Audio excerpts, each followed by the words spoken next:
కాశ్యపాన్వయ సంజాతం శరణ్యార్యపదాశ్రితం వైరాగ్యజలధిం వందే రంగరామానుజం మునిం. అందరికీ దాసోహం. మన ఆచార్యులు శ్రీ శ్రీ శ్రీ త్రిదండి శ్రీ రంగరామానుజీయ స్వామివారు రచించిన గ్రంథాలని మనం చదువుకుంటున్నాం కదా. శ్రీకృష్ణార్జున సంవాదం భగవద్గీతలోని 8వ అధ్యాయంలో 14 శ్లోకాల వరకు మనం చదువుకున్నాం. 3121 ప్రశ్నలు పూర్తి చేసుకున్నాం మనం.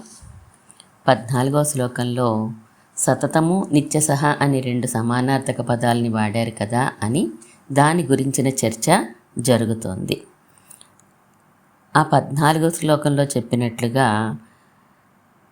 అటువంటి సాధన చేసేవారిని ఎడబాసి ఉండలేక నేనే వరిస్తున్నాను అని అర్థం చెప్పారు అక్కడ గురువుగారు. ఆ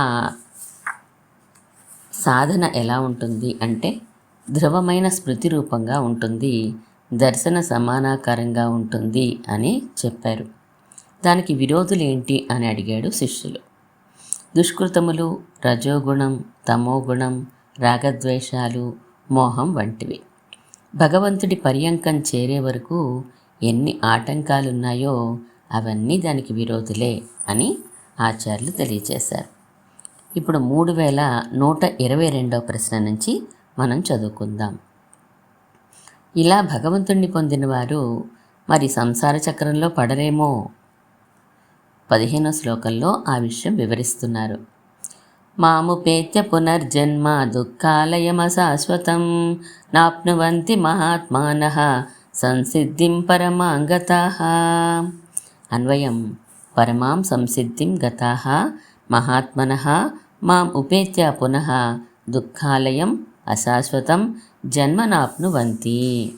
తాత్పర్యం: గొప్ప సిద్ధిని పొందిన మహాత్ములు నన్ను పొంది తిరిగి దుఃఖరూపమైన ఈ అశాశ్వత జన్మలను పొందరు. మహాత్ములంటే ఎవరు?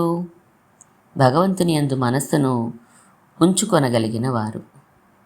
సిద్ధి అంటే పొందడం, సంసిద్ధి అంటే సమీచీనమైన సిద్ధి, పొందవలసిన దాన్ని పొందగలగడం. వీరందరికీ పునర్జన్మ లేదు, ఇతరులకు ఉంది, అంతేనా? అంతే. 16వ శ్లోకం చూడు. ఆ బ్రహ్మ భువనా లోకాః పునరావర్తినోర్జున మాముపేత్యతు కౌంతేయ పునర్జన్మ న విద్యతే. అన్వయం: అర్జున, ఆ బ్రహ్మ భువనాత్ లోకాః పునరావర్తినః కౌంతేయ మాం ఉపేత్యతు పునర్జన్మ న విద్యతే. తాత్పర్యం: బ్రహ్మలోక పర్యంతముండెడి లోకములు తిరిగి వచ్చునవే, నన్ను పొందిన వారికైతే మాత్రం పునర్జన్మ ఉండదు. ఐశ్వర్యం కోసం భగవంతుణ్ణి ఆశ్రయించి బ్రహ్మలోకపు సంపదని పొందినా అది అశాశ్వతమే అని చెప్తున్నారా? అవును, బ్రహ్మలోకాదులన్నీ కూడా కాలపరిమితులకు లోబడినవేనని 3 శ్లోకాల్లో వివరిస్తున్నారు. 3 శ్లోకాలు ఒక్కమారే చెప్తారా? అవును, విను. సహస్రయుగ పర్యంతం అహర్యత్ బ్రహ్మణో విదుః రాత్రిం యుగ సహస్రాంతం తేహోరాత్ర విదో జనాః అవ్యక్తాత్ వ్యక్తయః సర్వాః ప్రభవంత్యహరాగమే రాత్ర్యాగమే ప్రలీయంతే తత్రైవావ్యక్త సంజ్ఞిర్కే భూతగ్రామస్స ఏవాయం భూత్వా భూత్వా ప్రలీయతే రాత్ర్యాగమే వసపార్థ ప్రభవత్యహరాగమే. అన్వయం చెప్పండి. జనాః అహోరాత్రవిదః తే బ్రహ్మణః యత్ అహః సహస్రయుగ పర్యంతం రాత్రిం యుగ సహస్రాంతం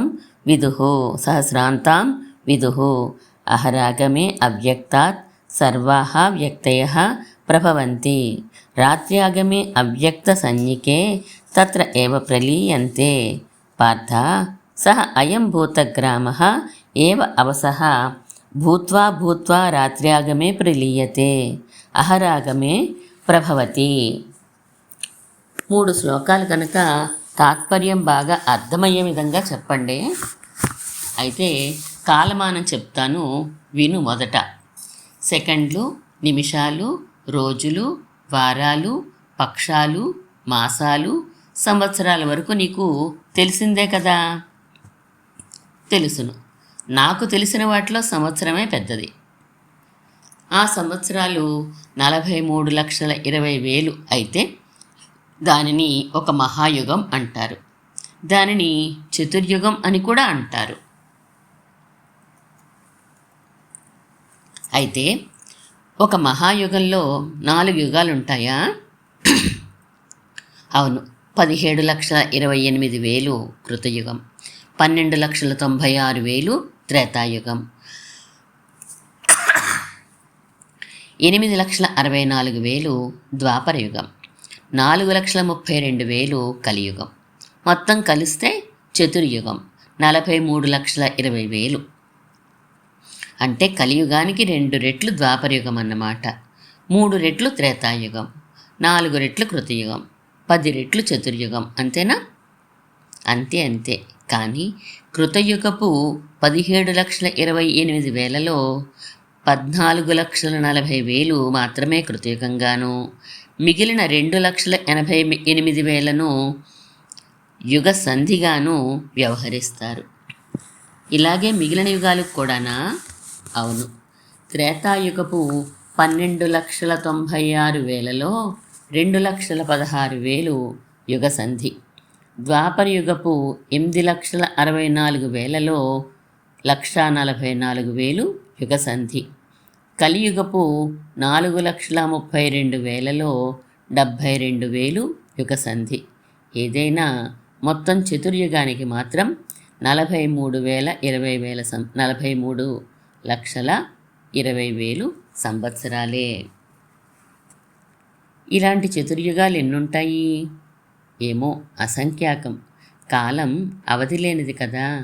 అయితే 1000 చతుర్యుగాలైతే బ్రహ్మగారికి ఒక పగలు, మరో 1000 చతుర్యుగాలైతే మళ్ళా ఒక రాత్రి. ఓహో, బ్రహ్మగారి ఒక రోజు అంటే 2,000 చతుర్యుగాలన్నమాట. అంటే 864 కోట్ల సంవత్సరాలు మనకైతే బ్రహ్మగారికి ఒక రోజు అవుతుందన్నమాట. ఇలాంటివి 360 రోజులైతే ఒక సంవత్సరం. అబ్బా, అలాంటివి 100 సంవత్సరాలైతే ఒక బ్రహ్మగారు చనిపోతారు. ఇప్పటికిలా ఎన్ని వేల కోట్ల మందో బ్రహ్మలు చనిపోవడం, కొత్త బ్రహ్మలు రావడం జరిగింది.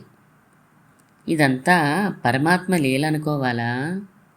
అనుకోవడం కాదు, అంతే. పరమాత్మ శాశ్వతుడు, బ్రహ్మలు అశాశ్వతులు. బ్రహ్మకి ఒక రాత్రి అవగానే ఆయన క్రిందున్న లోకాలన్నీ నశిస్తాయి. పగలవగానే అన్నీ ప్రభవిస్తాయి.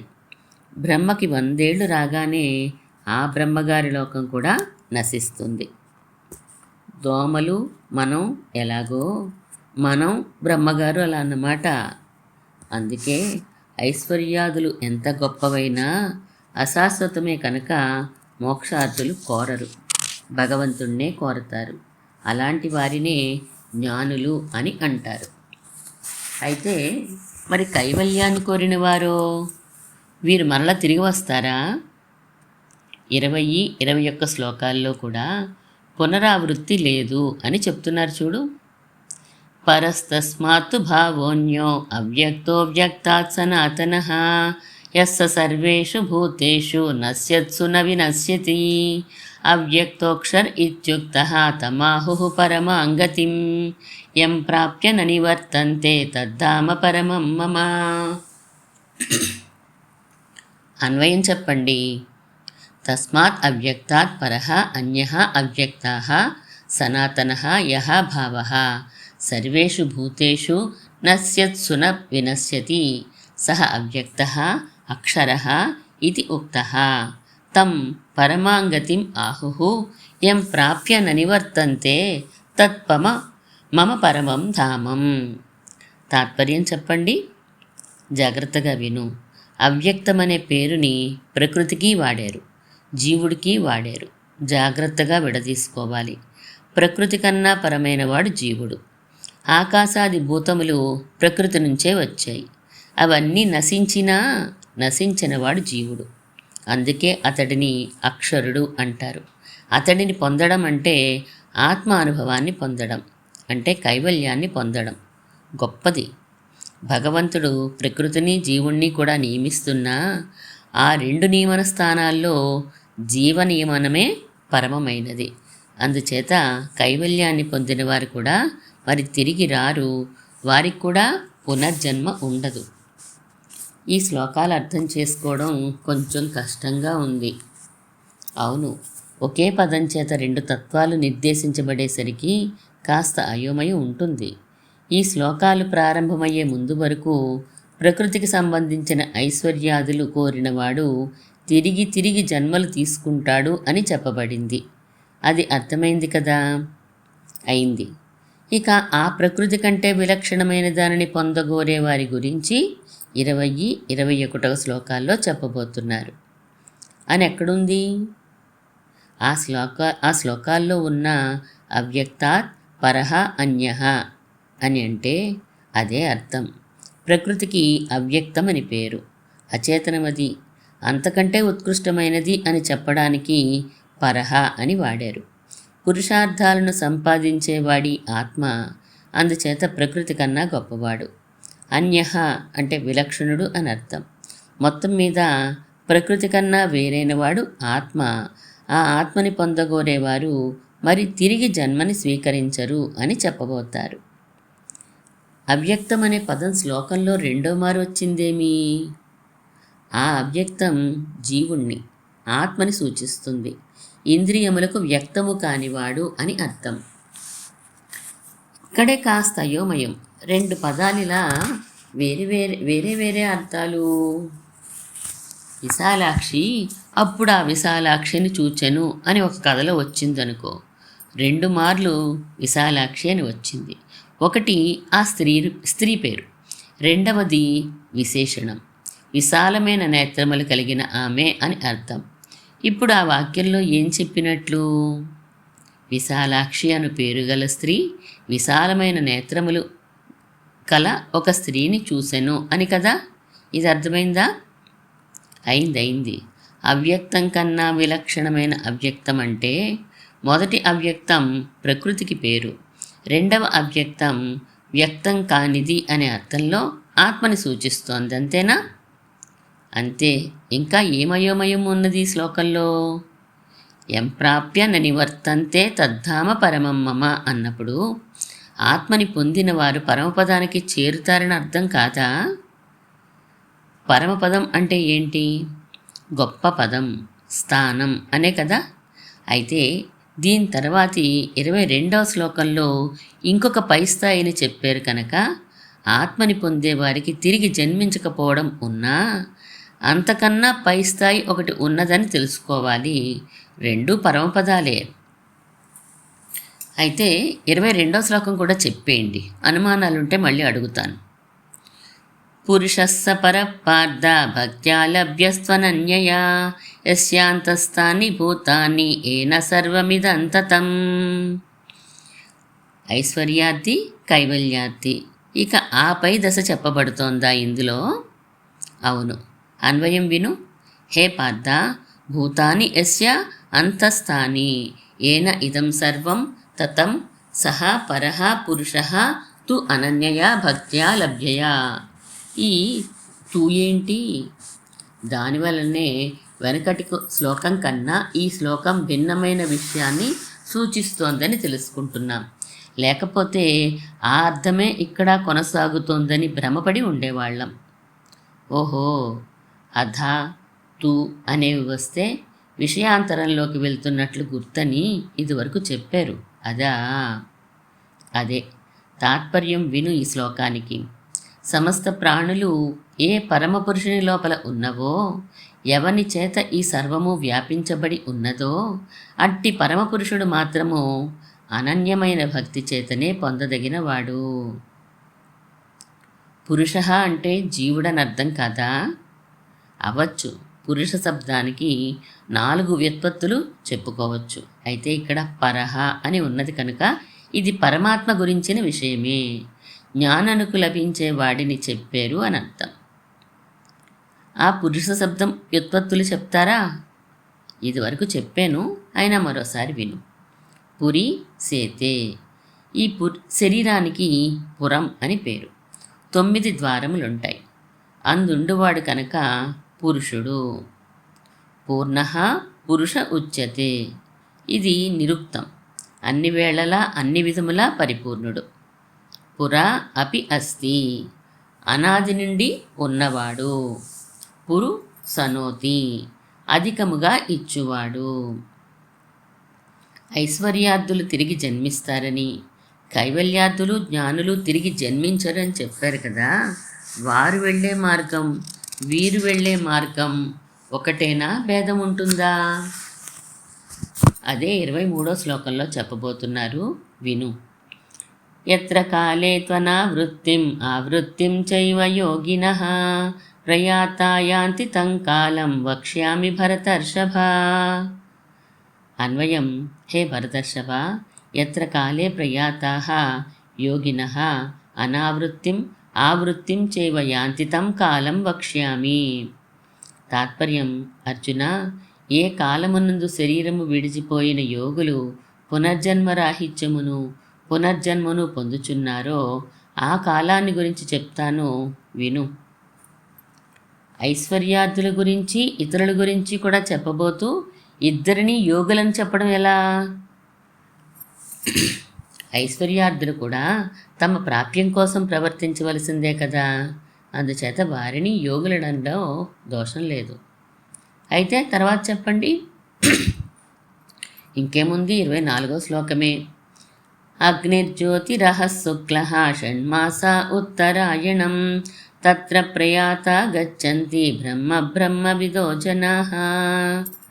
అన్వయం, అగ్నిర్జ్యోతిః అహః శుక్లః షణ్మాసాః ఉత్తరాయణం తత్ర ప్రయాతాః బ్రహ్మవిదః జనాః బ్రహ్మ గచ్చంతి.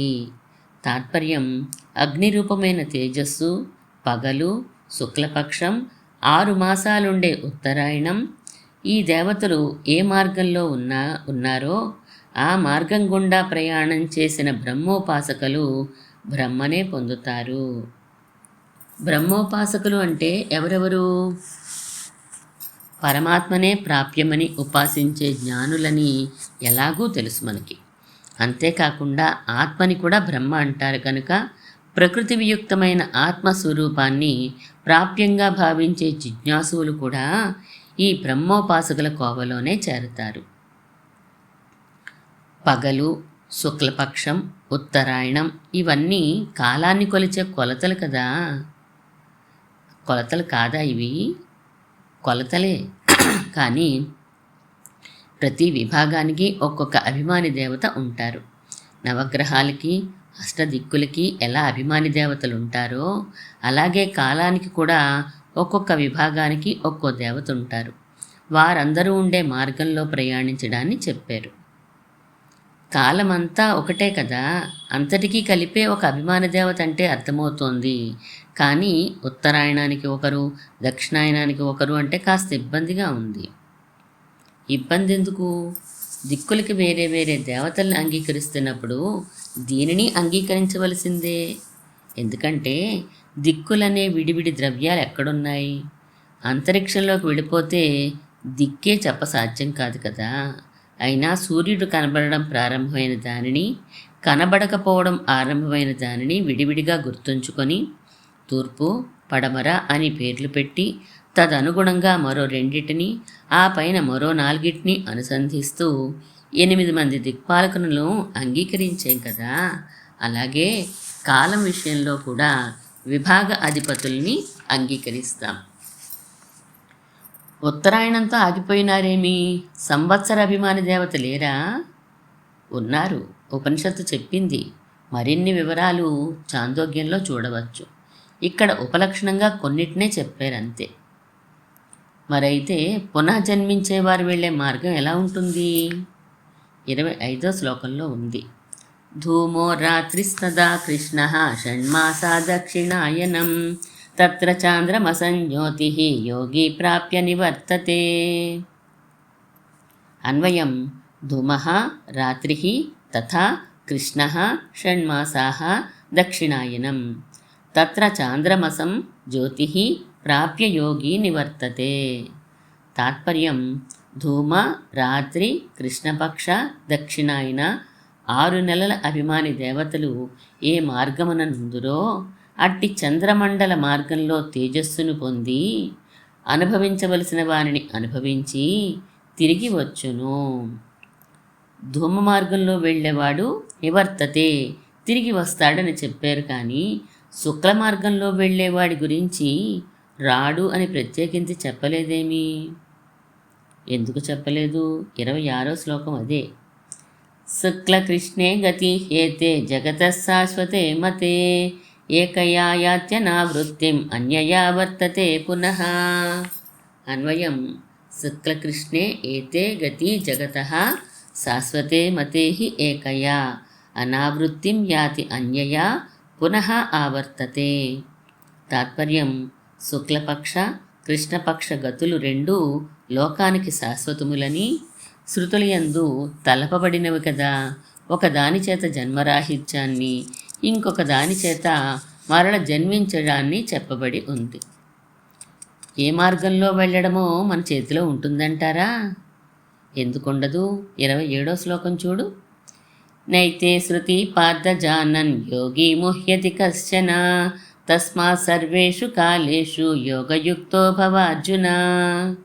అన్వయం: అర్జున, ఏతే శృతి జానన్ కశ్చన యోగి న ముహ్యతి తస్మాత్ అర్జున సర్వేషు కాలేషు యోగయుక్తః భవ.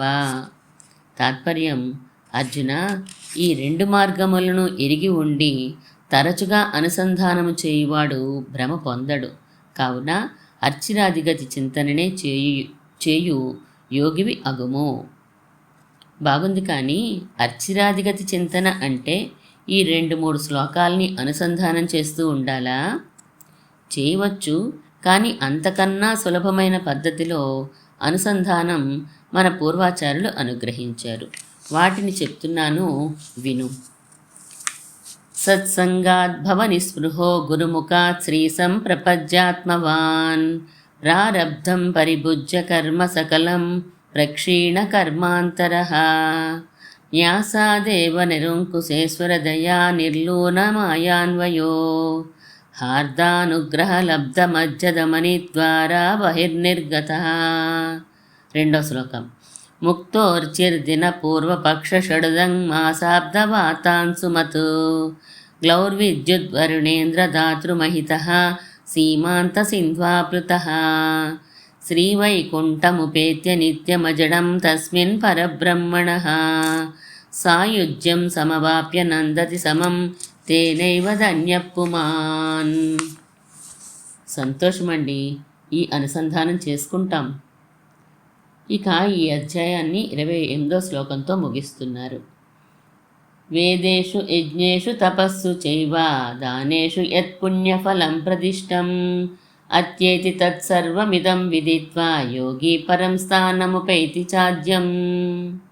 అన్వయం: ఇదం విదిత్వా వేదేషు యజ్ఞేషు తపస్సు దానేషు చైవ యత్పుణ్యఫలం ప్రదిష్టం తత్సర్వం అత్యేతి యోగి చ పరం ఆద్యం స్థానం ఉపైతి.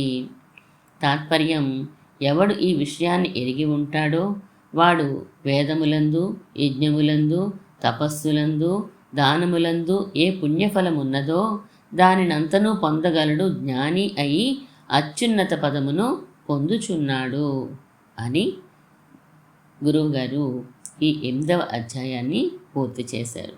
8వ అధ్యాయంలో ఉండే 28 శ్లోకాలని కూడా మనం ఈరోజు తెలుసుకుని ఈ అధ్యాయాన్ని పూర్తి చేసుకున్నాం. 3165 ప్రశ్నలతోటి. మిగిలిన భాగాల్ని మనం తర్వాత చదువుకుందాం. శ్రీమన్మహాభూతపురే శ్రీమత్కేశవ యజ్వరః కాంతిమత్యాం ప్రసూతాయ ఇతి రాజాయ మంగళం.